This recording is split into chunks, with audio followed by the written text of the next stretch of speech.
7 महीने से अश्विन कैद था क्योंकि उसे पागल करार दे दिया गया था। अब कोई भी पागल बोलेगा कि वो पागल नहीं है। अश्विन भी यही बोल रहा था, पर उसको भी एहसास था कि उसका बर्ताव ही उसके पागल खाने की कोठरी में कैद होने की वजह है। पर उसके ऐसे बर्ताव की वजह क्या थी, ये सिर्फ वो ही जानता था।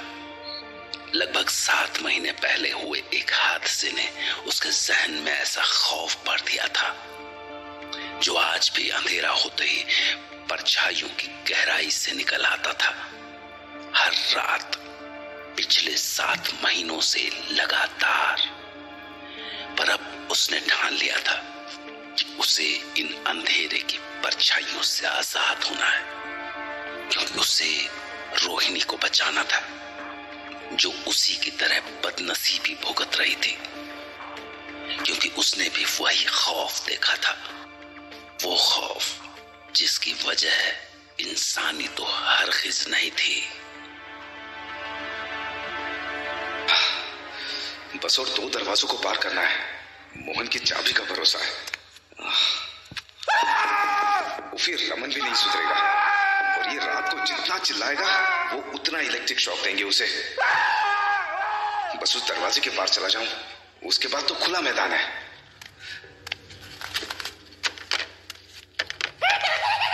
ये अमन बेचारा 10 साल से इस असालम में सड़ रहा है। कुछ वक्त के बाद तो जैसे लोग पागल खाने के आदी हो जाते हैं, जैसे बाहर की दुनिया उनके लिए बिल्कुल पराई हो चुकी हो। और अगर मैं यहाँ और कुछ दिन रहा तो मेरा भी यही हाल होगा। पर मैं यहाँ नहीं रह सकता, वरना रोहिणी को कौन बचाएगा। मुझे हर कीमत पर आज निकलना ही है यहाँ से। यस, लॉक खुल गया।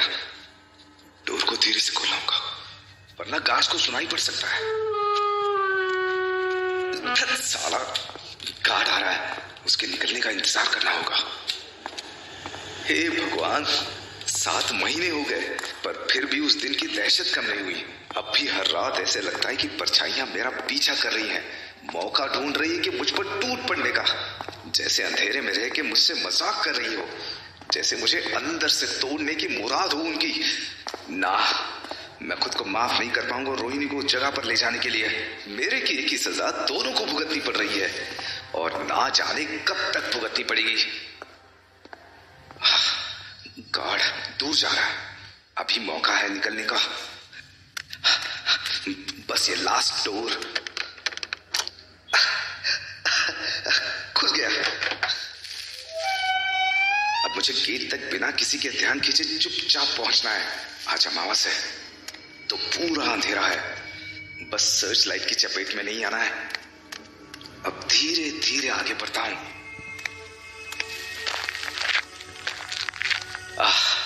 थैंक गॉड, अभी तक किसी ने नहीं देखा। अब बस गेट खुलने का इंतजार करता हूं। अभी 3:10 बजने वाले हैं। 3:15 बजे एक ट्रांसपोर्ट ट्रक निकलता है, उसके जाने के वक्त गेट खुलेगा और मैं दीवार से सटकर निकल सकता हूं।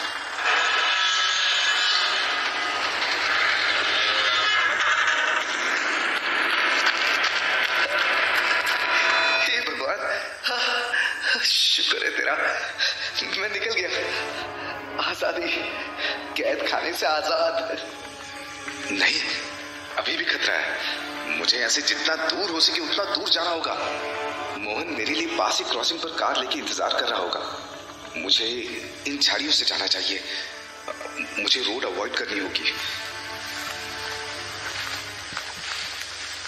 अभी तक सायरन नहीं बजा, और अगर बच भी गया मुझे जिंदा वापस नहीं ले जा सकेंगे वो लोग, कभी नहीं। मैं उस राघव जैसे नहीं पकड़ा जाने वाला जो पिछले महीने भागा था।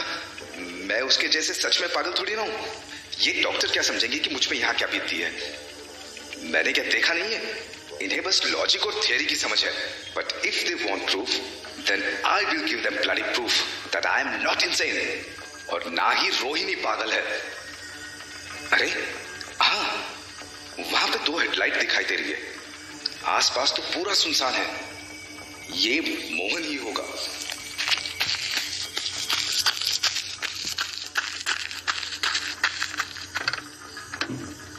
किसी को तेरे भागने का पता तो नहीं चला? नहीं, अभी तक शायद उन्हें भनक नहीं लगी है, वरना सायरन सुनाई देता।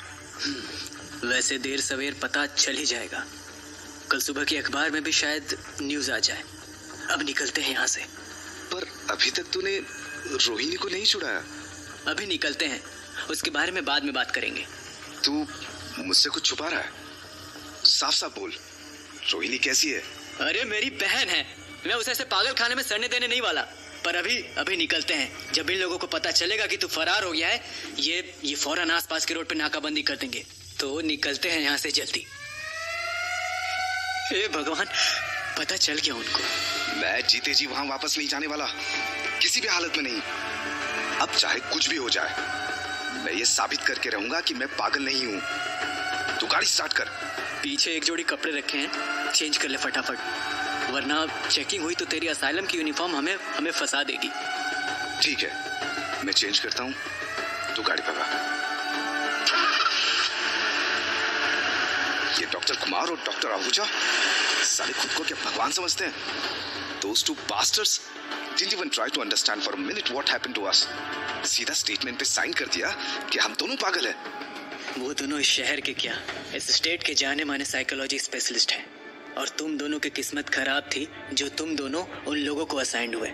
जब तक वो दोनों कन्विंस नहीं हो जाते हैं, उनके अगेंस्ट और कोई डॉक्टर स्टेटमेंट नहीं देने वाला। अब तो बोल, रोहिणी कैसी है? तूने उसे छुड़ाने का कुछ इंतजाम किया या नहीं? अभी कुछ मत पूछ यार, सीधा जाके पापा से पूछना जो पूछना हो। तू क्यों नहीं? प्लीज अश्विन, मान जा। अभी नहीं। ठीक है।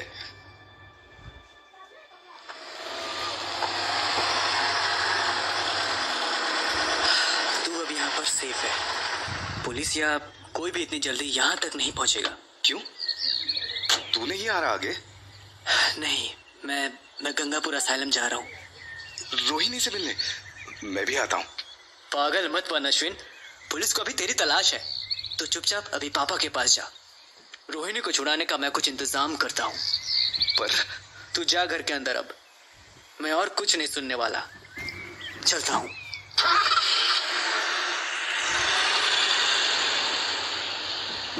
हे भगवान, रोहिणी को सलामत रखना।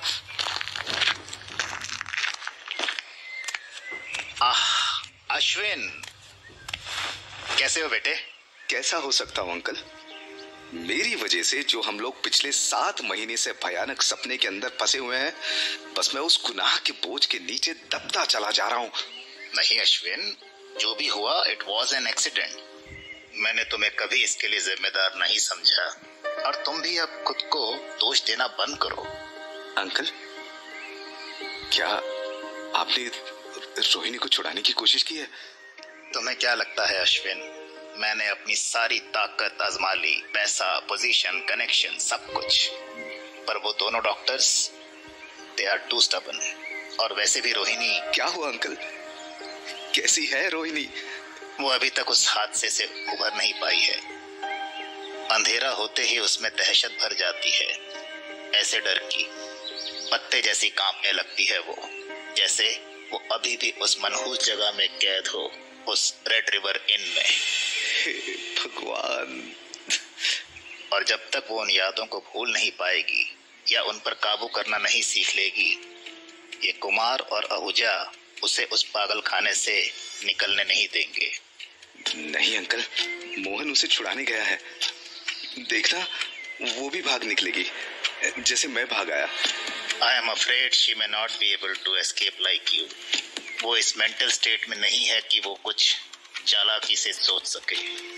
नहीं अंकल, मुझे मोहन पर पूरा भरोसा है, वो कोई ना कोई रास्ता निकाल ही लेगा। Let's hope so. तुम आज रात यहीं रुक जाओ।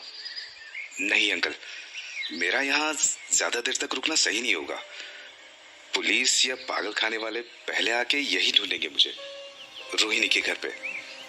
और मैं भी कुछ वक्त अकेले रहना चाहता हूँ, कुछ ढंग से सोचने के लिए, क्योंकि अभी तो मेरा दिमाग पूरी तरह से उलझा हुआ है। मैं समझ सकता हूँ बेटा। मैं किसी होटल में जाके कुछ दिन ठहरता हूँ, जब तक मेरी तलाश ठंडी न पड़ जाए। ठीक है, अगर तुम्हें किसी भी चीज की जरूरत हो तो मुझे खबर करना। फोन नंबर तो तुम्हें पता होगा ही। और तुम्हारे पास कुछ पैसे हैं? हाँ अंकल, मोहन के दिए गए कपड़ों में एक वॉलेट था, उसमें रखे पैसे कुछ दिनों तक चल जाएंगे। ठीक है, वेट ए मिनट। तुम ये सूटकेस ले लो, इसमें कुछ कपड़े और रोज की जरूरत वाले सामान हैं, ताकि तुम्हें छोटी मोटी चीजों के लिए बाहर ना जाना पड़े। इसे ले लो। और वैसे भी किसी सूटकेस वाले इंसान पर पागल होने का शक कम ही होगा। ठीक है uncle, thank you very much. बस अपना ख्याल रखना बेटा। जी।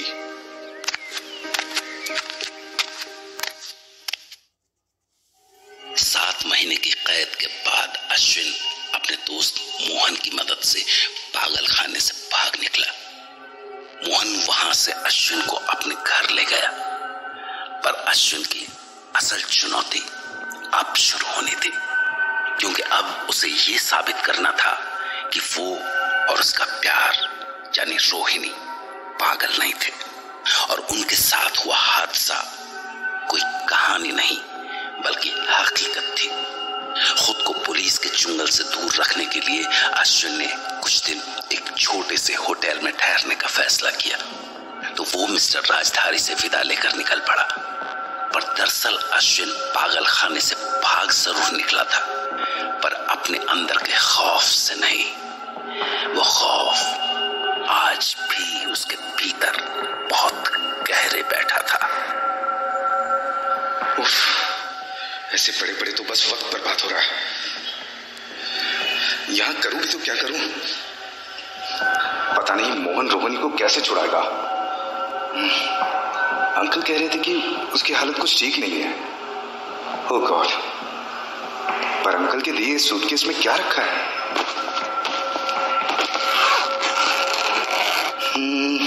कुछ कपड़े हैं, टूथब्रश और टॉयलेट का सामान, और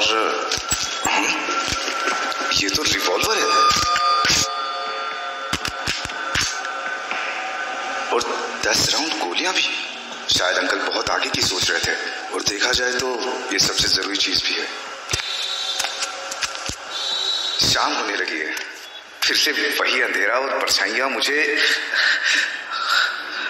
मुझे उकसाएंगी, डराएंगी।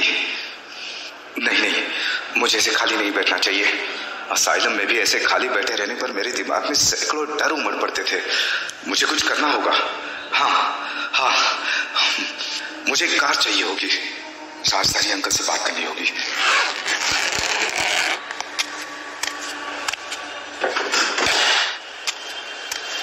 एक फोन बूथ ढूंढना होगा, आसपास ही कहीं होना चाहिए।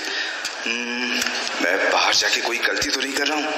अगर मेरे भागने की खबर अब तक न्यूज या अखबारों में आ गई होगी तो, अगर किसी ने भी मेरी शक्ल देख ली होगी तो, ओ गॉड, ये जोखिम तो अब उठाना पड़ेगा। बस किस्मत साथ दे जाए कुछ वक्त के लिए। यस, वो रहा टेलीफोन बूथ, अभी खाली भी है।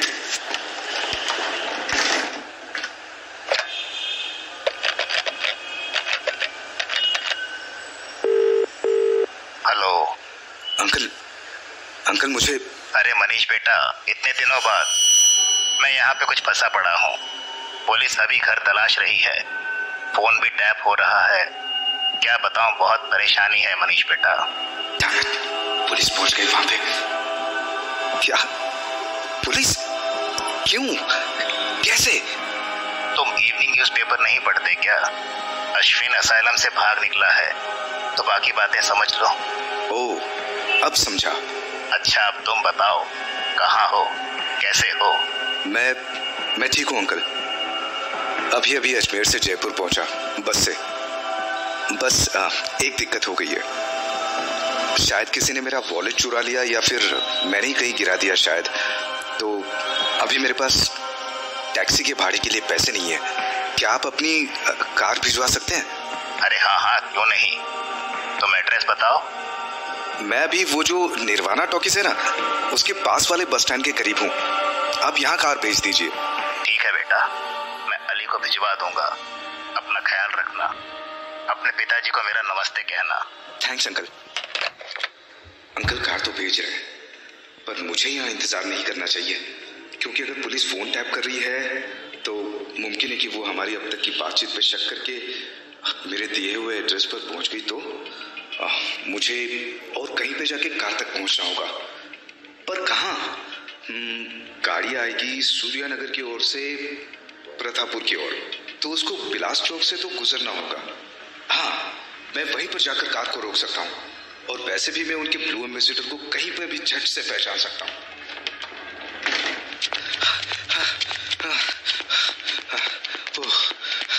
पहुंच गया। अब बस अली चाचा मेरे उम्मीद से ज्यादा तेज न भगा रहे हो कार को। मेरा ज्यादा देर तक ऐसे ही बाहर रहना सही नहीं है। अब बस जल्दी से कार आ जाए। आजा आजा आजा यार। वो रही, ट्रैफिक सिग्नल पे अटकी हुई है। हाँ वही होगी।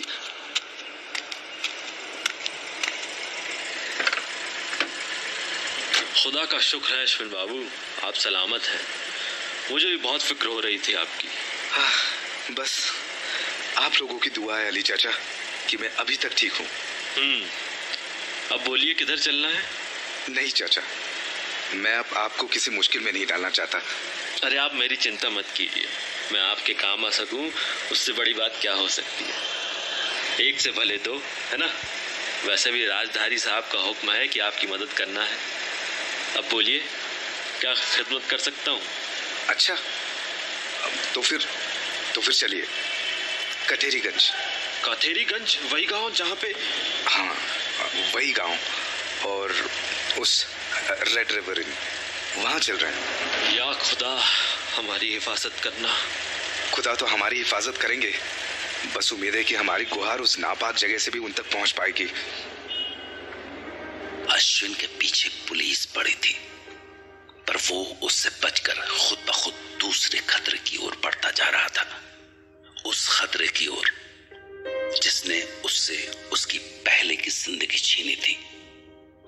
पर उसे मालूम था कि अपनी पुरानी जिंदगी वापस पाने की कोशिश में वो अपनी जान दांव पर लगा रहा था।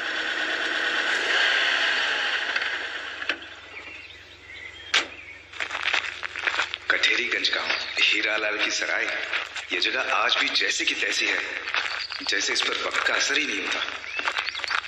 क्या चाचा, कैसी लग रही है आपको ये जगह? वैसे तो कुछ खास नहीं, पर पुलिस से बचने के लिए ये जगह बिल्कुल सही है। रेगिस्तान से घिरा एक सुनसान गांव और उसमें एक पुरानी सराय। हम यहाँ छुपने थोड़ी ना आए हैं। हीरालाल जी, हम शहर से आ गए हैं। हमें 2 कमरे चाहिए, मिलेंगे? आपको यहाँ कमरा क्यों चाहिए? क्यों, आपका सराय पूरा भर गया है क्या? अरे नहीं साहब, सराय भर जाने का दिन अभी 20 सालों से नहीं आया।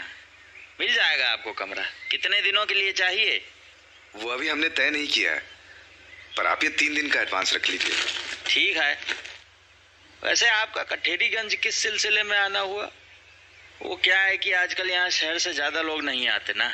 वो मैं यहाँ के पास वाली झील के पक्षियों के बारे में रिसर्च कर रहा हूँ। अभी सही मौसम है उनको देखने का, इसलिए हमारा यहाँ आना हुआ। अच्छा, वैसे जब मेरे दादाजी ने ये सराय अंग्रेजों के जमाने पे शुरू की थी, तब यहाँ साल के इस दौरान पहले बहुत सैलानियों की भीड़ हुआ करती थी। झील के उस ओर हम और दूसरी ओर एक अंग्रेज का बिलायती बंगला था। आप उस बात कर रहे हो? अरे हाँ, वही। आपको कैसे पता? मेरे एक दोस्त से पता चला था। तो फिर क्या हुआ हीरालाल जी, यहाँ पे लोग आना बंद क्यों हो गए? 20 साल पहले तक सब सही जा रहा था। फिर एक दिन एक हादसा हुआ। सैलानियों की एक टोली झील में डूब के मर गई थी। 5 नौजवान लड़के लड़कियां। और फिर तो हादसों का सिलसिला ही शुरू हो गया, और झील से बस लाशें ही लाशें मिलती, और अभी तक किसी को पता नहीं चला कि उन हादसों के पीछे वजह क्या थी। पर लगता तो यही था कि ज्यादातर मरने वाले जवान थे, तो शायद नशा वशा करके झील चले जाते होंगे और जान गंवा बैठते होंगे। हाँ, वैसा हो सकता है। जवानी में लोग अक्सर लापरवाह हो जाते हैं। मैं भी करता था लापरवाहियां। पर यहाँ आस पड़ोस के गांव वालों को लगता है कि झील में कोई साया है और वो हमेशा अपने शिकार की ताक में रहता है। दिलचस्प कहानी है। जो भी हो साहब, पर कुछ तो गड़बड़ है। अभी करीब 7-8 महीने पहले एक जवान जोड़ा यहाँ आया था। उनकी शायद गाड़ी खराब हो गई थी, तो यहाँ से अपनी गाड़ी ठीक करवाने के लिए पास के मैकेनिक को फ़ोन किए। जब तक मैकेनिक आता तब तक शायद वो जो मेम साहब थी, उन साहब को बोली आसपास घूम आने के लिए। फिर हम तो मना कर रहे थे, अंधेरा वैसे ही हो रहा था ना, पर जवान दिल कहाँ हम बुड्ढों की सुनते हैं। बस दोनों निकल गए टहलने के लिए इस झील के किनारे वाले रास्ते से। उनके लौटने में देर होती गई। फिर अचानक से आधी रात के बाद हम जब पेशाब के लिए उठे तो दूर से मदद की पुकार सुनाई पड़ी, और जब बाहर जाके देखा तो वो लड़का उस लड़की को उठा के इस तरफ भागे भागे आ रहा था। लड़की कुछ बेसुध सी थी, कुछ डर के मारे बड़बड़ा रही थी, पर लड़का पूरे होश में था। पर उसके चेहरे पर जो खौफ था, हे भगवान, जरूर उसने कुछ ऐसा देखा होगा जो शायद भगवान का बनाया ना हो।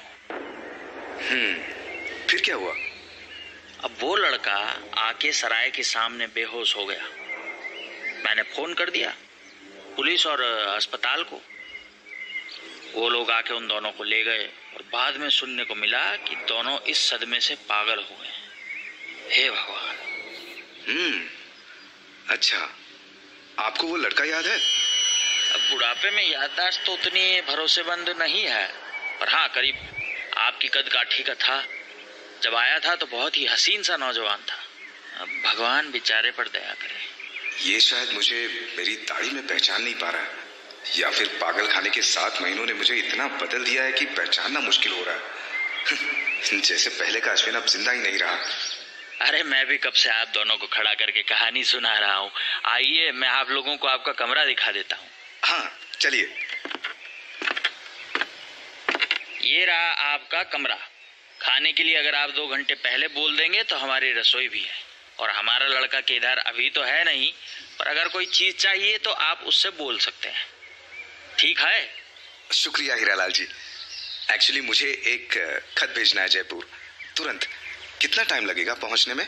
अगर आप अभी लिख दोगे तो लड़का जाके डाल आएगा लेटर बॉक्स में, तो शायद कल तक तो पहुंच जाना चाहिए। ओह, बहुत अच्छा। तो मैं खत लिख के आपको दे देता हूँ, आप भिजवा देना। ठीक है साहब। वैसे मैं आपका नाम पूछना भूल ही गया। वो क्या है ना, रजिस्टर पे चढ़ाना होता है ना। हाँ, कोई बात नहीं। ये है जहांगीर अली और मैं हूँ रंजन मल्होत्रा। हम जयपुर से हैं। ठीक है साहब, इतना काफी है। अब आप लोग आराम करिए, मैं चलता हूँ।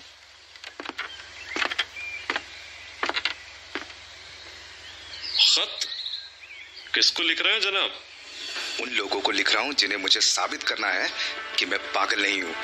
डॉक्टर कुमार और डॉक्टर आहूजा, उन लोगों को भी वही दिखाना है जो मैंने देखा था।